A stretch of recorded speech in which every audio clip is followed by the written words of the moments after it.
सार्वजनिक बांधकाम मंत्री शिवेंद्रसिंह राजे भोसले यांनी कालपासून मुंबई गोवा महामार्गाची पाहणी करायला सुरुवात केली। या महामार्गावर एकमेव असलेल्या कशेडी बोगद्याची त्यांनी पाहणी केली।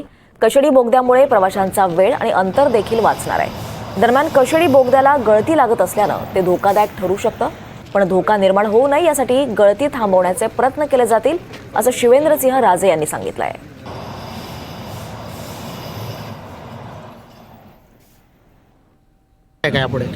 जिथं असतील ते लिकेजेस प्रोसेसमध्ये किंवा मेंटेनन्समध्ये दुरुस्त केलं, मला वाटतं अजून मेंटेनन्समध्ये असं करून घेऊ।